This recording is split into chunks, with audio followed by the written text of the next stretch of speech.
welcome everyone to the first seminar of the Computational Humanities Research Group seminar series of 2025-2026.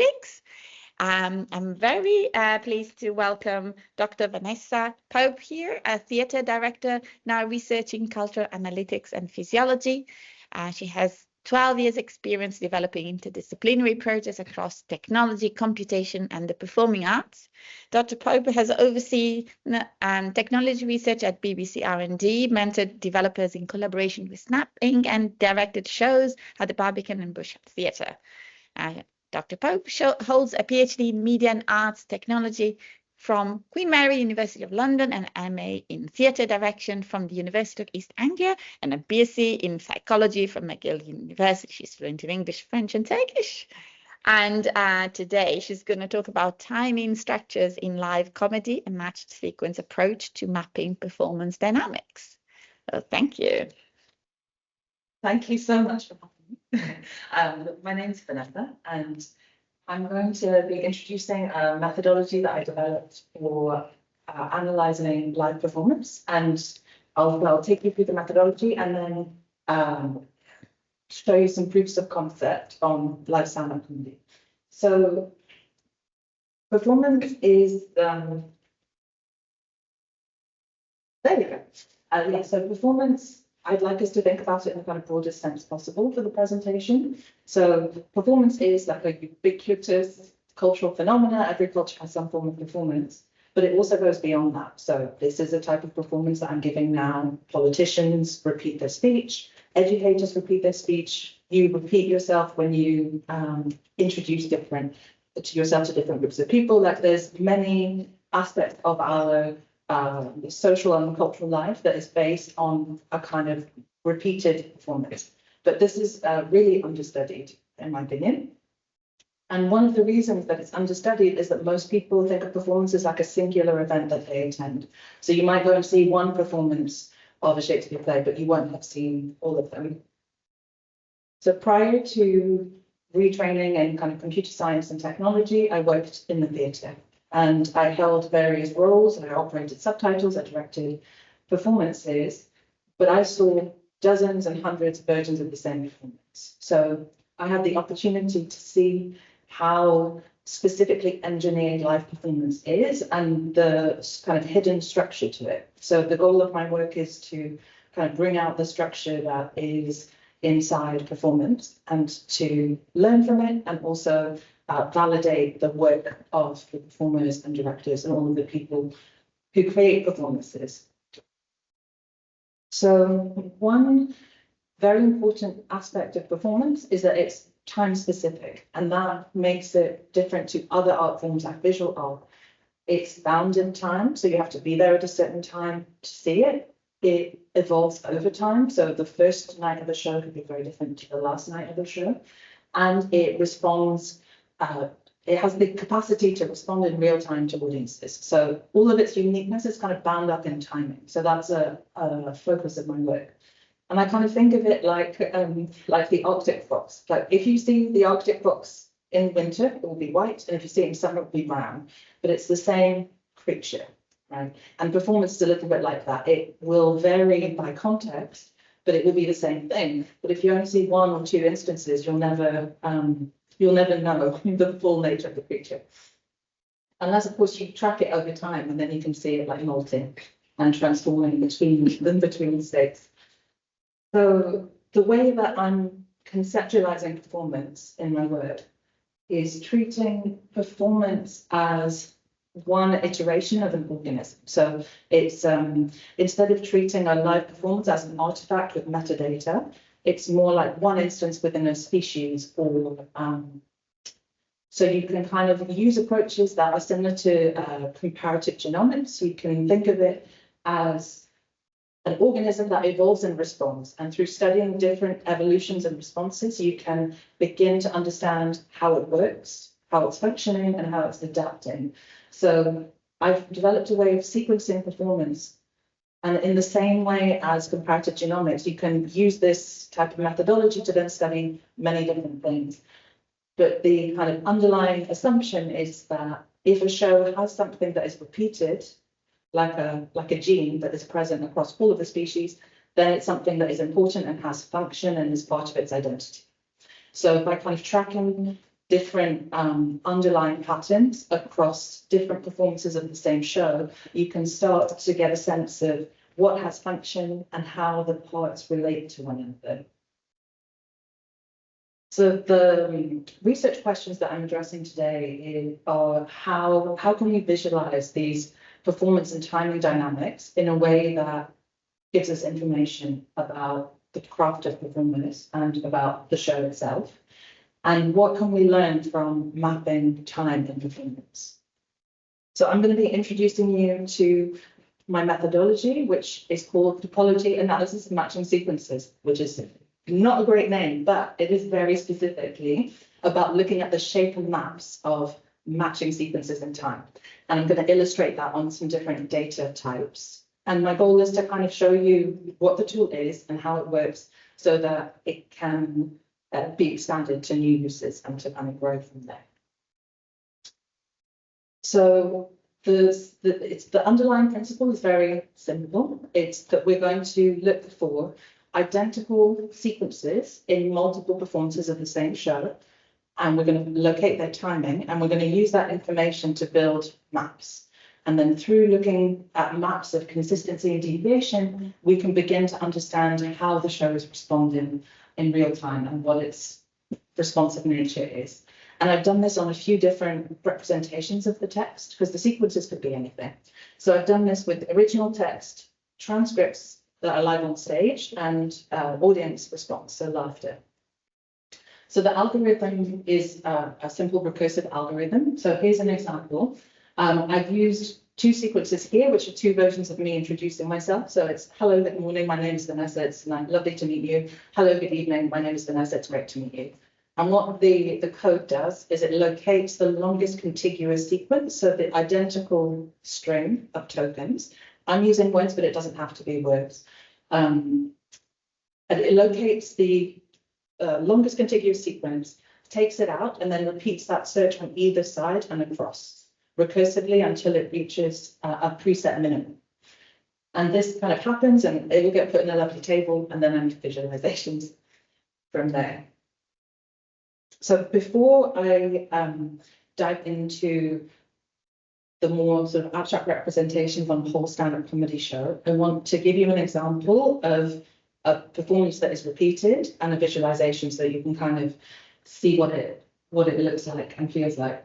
So this is Lady Gaga, and in 2018, she was promoting the film A Star is Born, and she repeated almost exactly the same phrase in all of her interviews for that promotional junket. So hopefully you'll be able to hear it through these microphones. Some people find it easier to spot audio patterns with their eyes closed. So yeah, try and listen to the exact phrasing she's using, and so that I can then walk you through it with the graph. There can be 100 people in the room and 99 don't believe in you. But I had this one incredible talent with me. There can be 100 people in the room and 99 don't believe in you, and you just need one to believe in you, and that was him. So you can have 100 people in the room that are watching you and 99 don't believe in you, and one does, and that was him. So, you know, there could be 100 people in the room and 99 don't believe, but all it takes is one. You know, 100 people can be in a room and 99 don't believe in you, and just one person believes in you, and it can change everything. There can be 100 people in the room and 99 don't believe in you, and just one does. You know, there can be 100 people in the room and 99 don't believe in you, and just one does. 100 people, and there can be in a one room, right? And 99 don't believe in you, but just one believes, and it can change your whole life. 100 people in the room you can have, and 99 don't believe in you, and just one does, and it changes your whole life.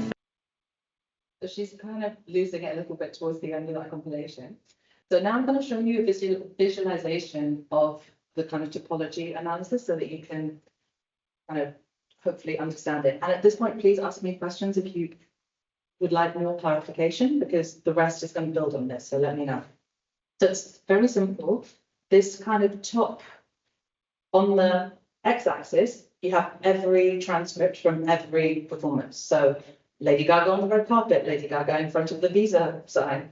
And every performance has been compared to all of the other performances, so pairwise comparisons. And when an exactly matching sequence is found, it's colored in black in transcript time.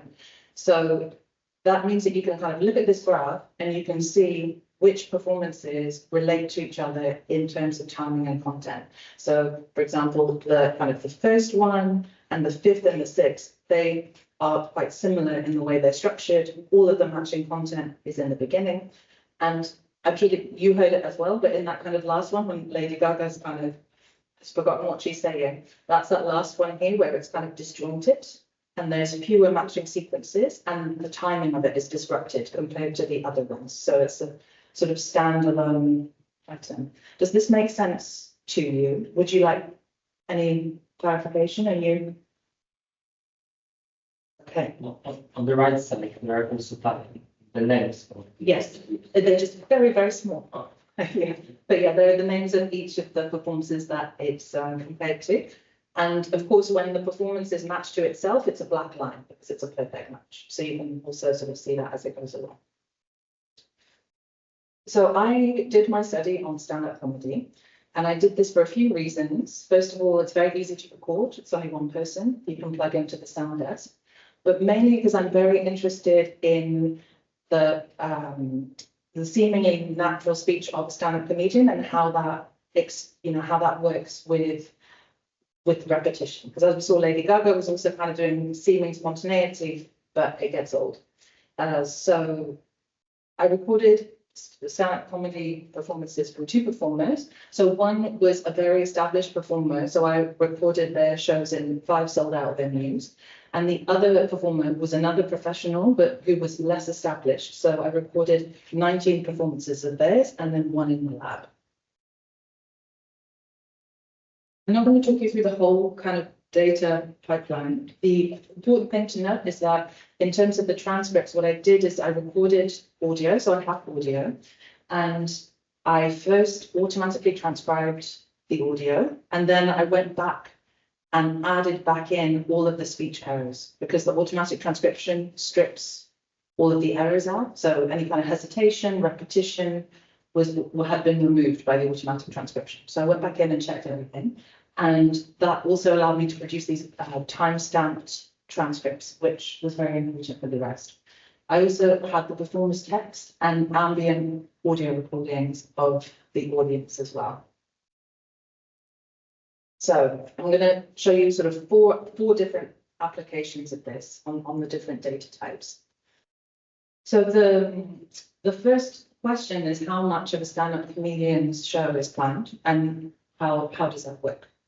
For the established comedian, the first obstacle is that comparing someone's text to what they said presents some difficulties because they have different expressive modalities. So at the top, you can see that the comedian's text has kind of expressive things like putting things in all caps or extending the spelling of a word, which are not things that translate into the transcripts. And conversely, on the transcript side, I added back in the speech errors and any incomplete or grammatically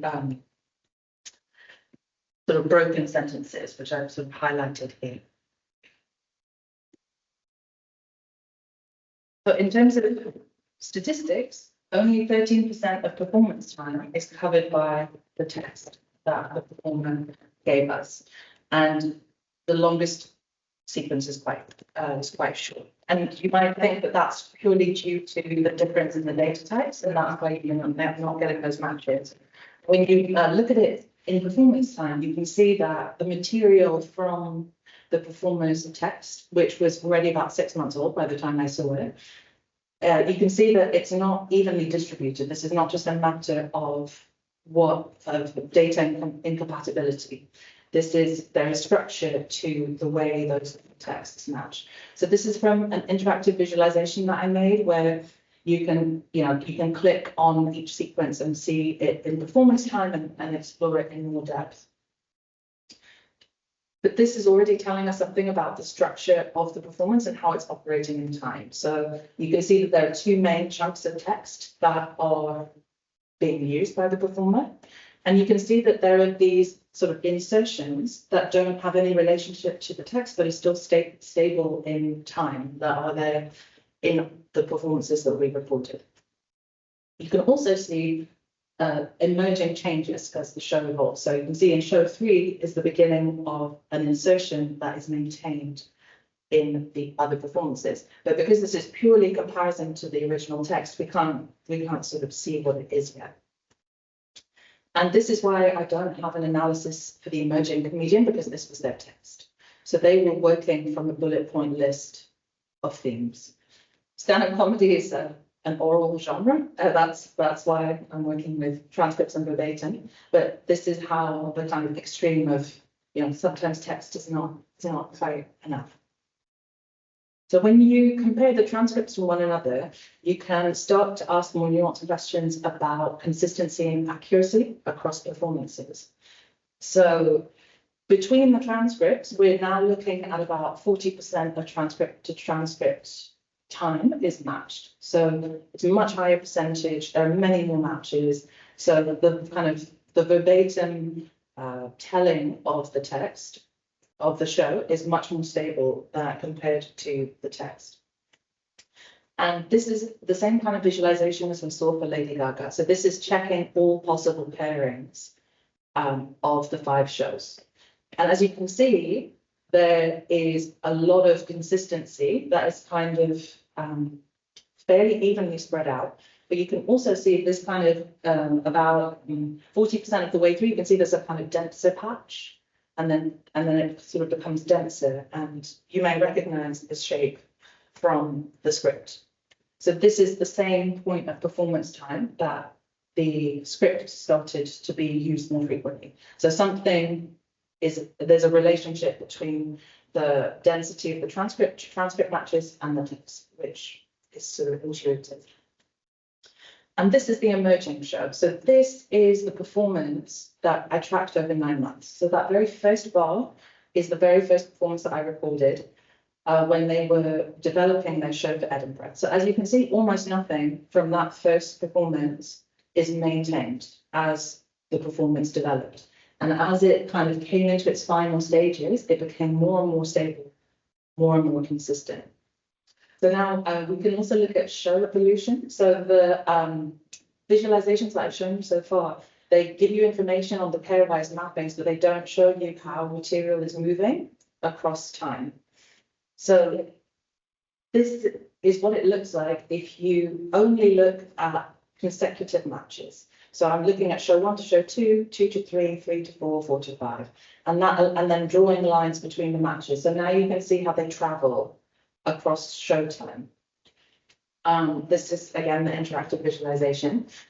And now you're getting a slightly different type of information, because you're getting information on the consistency between the matches. Because see the lines that draw between the matches here, for example, these are telling you what the offset is between 2 performances. So you are now getting information about what the timeline is. So if the performer has started one joke at 0.45 of performance summary 1, you can now check whether it's at the same place, or you can look at the timeline, which can tell you about their consistency. So at the start of the stand-up comedy show, as you can see, it's blank and it's consistently different, which is consistent also with the genre, because that's just kind of traditions. You come on stage, you say hello to the audience, and you give some jokes that are specific to the location.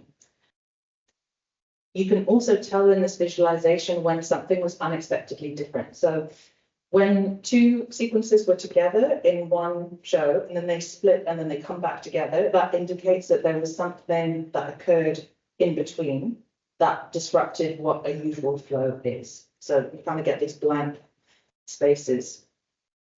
And similarly, when you get a split that is then filled in subsequent performances, you can see that you've got an insertion that is maintained in the other performances.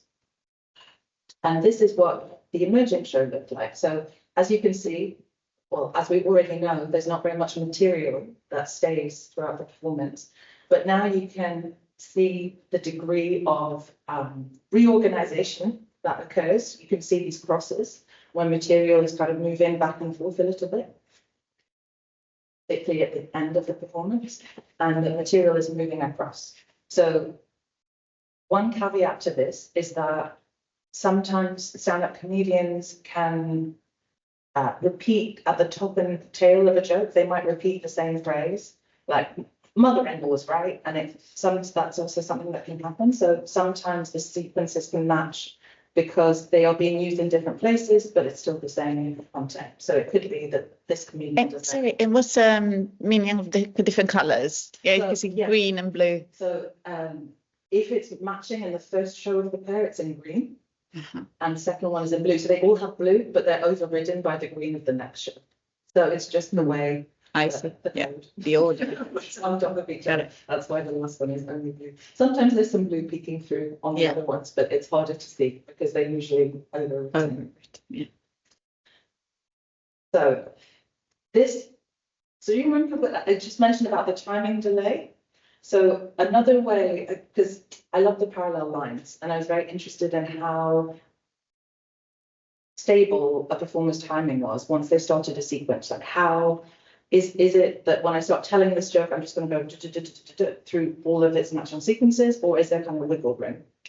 And one way of visualizing that is just to think about the time delay between the matching sequences in two shows. You kind of go, okay, it was in 0.45 in this one, 0.42 in the other one. And you just visualize the delay. So the delay is on the x-axis, and on the y-axis is normalized show time. So each cross represents the delay between two matching sequences. And something that I found very interesting is that you can see the established performer has all of these horizontal lines, because once they begin a sequence, it is kind of going, it's going through the sequences in what's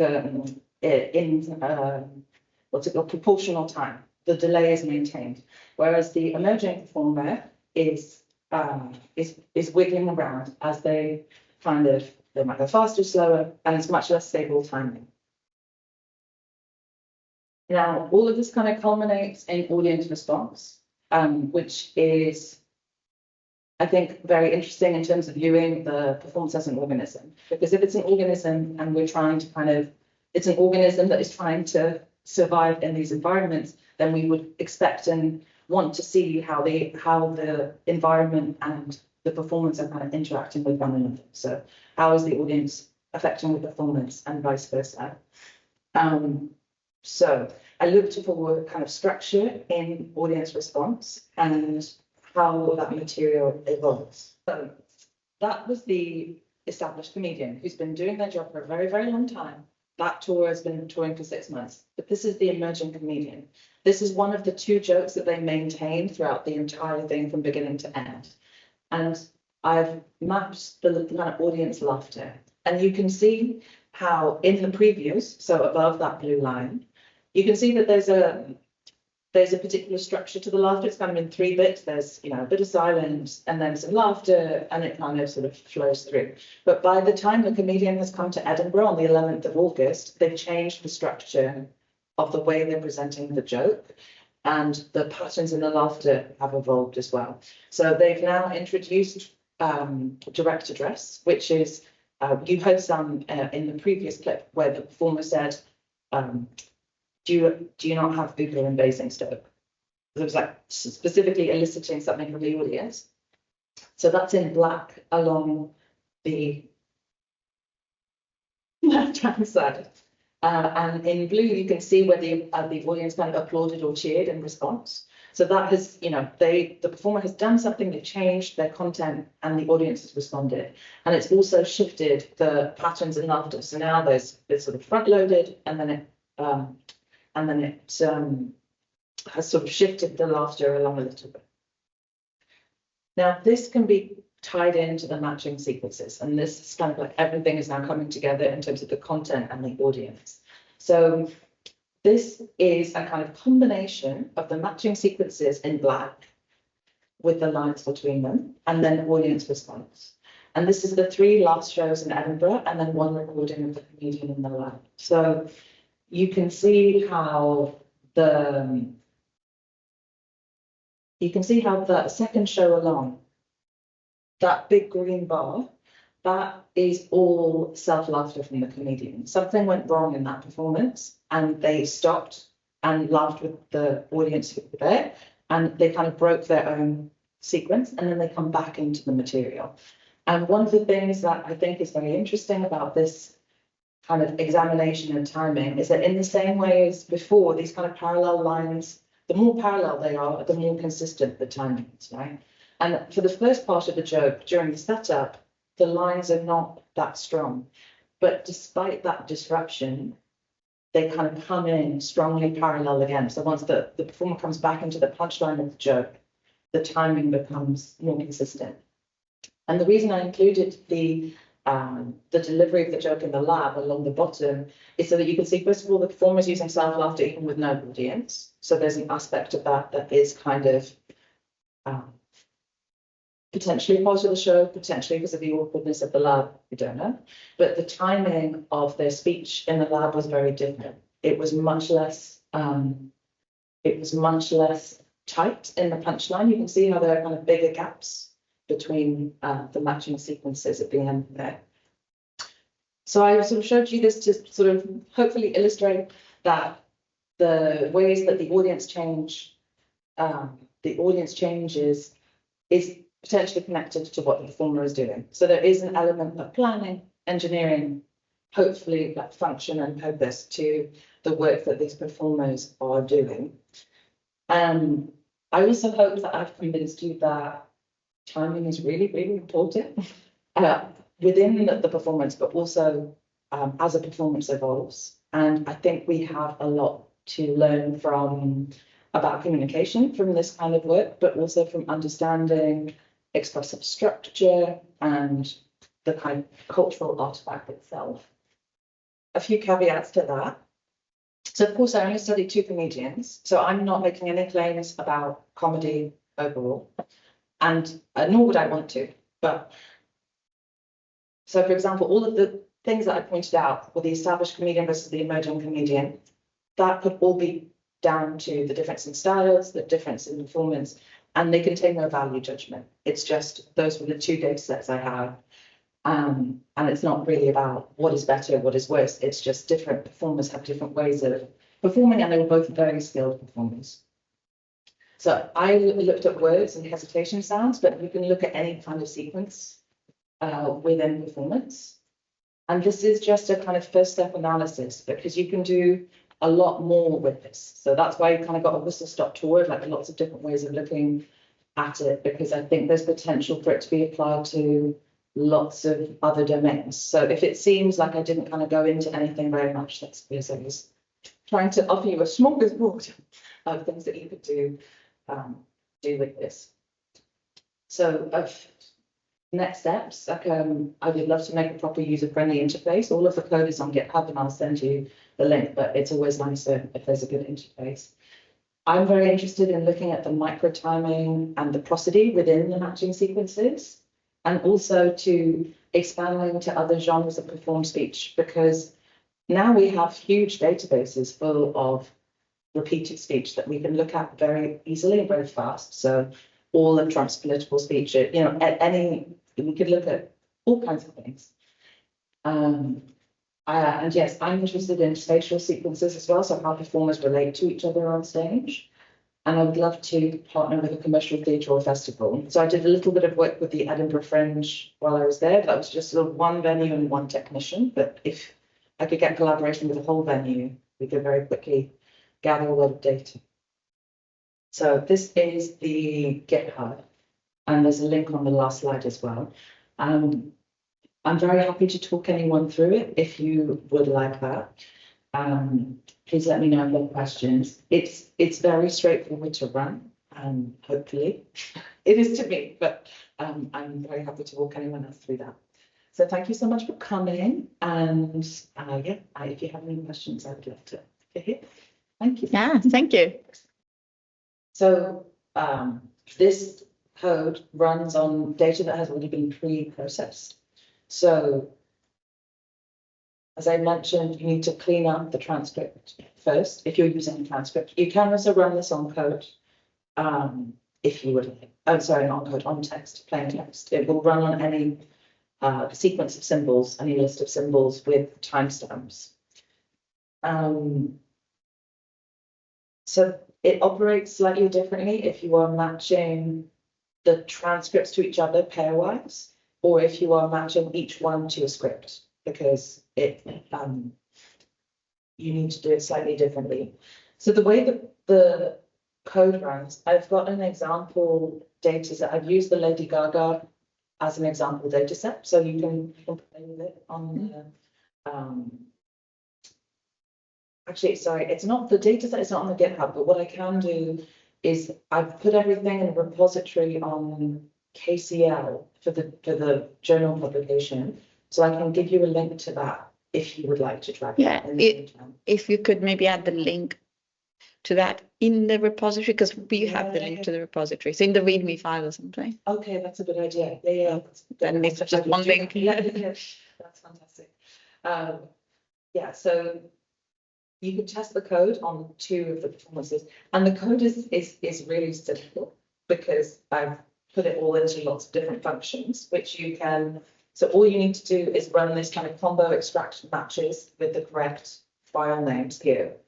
This is the bit of the code that does the work, and then the places above is where you set whether you are using a transcript to transcript or transcript to script here. So I think these are the priors. So you do need to set some priors before you analyze, because everything that I showed you is mostly normalized time. So you need to know the length of the show in order to normalize every performance. And you need to know what the offset of the recording is. So there are a few pieces of information that are about the kind of nature of the fact that it's performed that you need to add in order to run the code. So that you need to adjust your priors. And then all of the functions are in here. And hopefully I have commented them well enough that you can follow. But I haven't actually sat and tried to explain it to anyone. So if you would like me to, that would also be interesting for me to see what is clear and what is only clear in my head as well. But the main thing that the output of this code is it gives you a folder with subfolders for each pairwise comparison, with audio clips for each of the relevant matching sequences, so that you can listen and check that it's running correctly. And also, if you want to do further analysis on the prosody or the rhythm or anything else, you can kind of go in and you have the audio clips ready. And it gives you a big table which contains the kind of identifier for the sequence, the show time start and end, the 3 tokens either side of the broken sequence. I didn't present that work here, but I was very interested in what broke a sequence, and it wasn't hesitation sentence at the time. It was other words like and like. So yeah, so there's kind of pieces of information there that also help you run statistical analyses later. So the average length of a sequence. There's a column of like sequence length, and yeah, it's a little bit of a beast, this particular file, so I would recommend just going into the analysis example if you just want to play with it.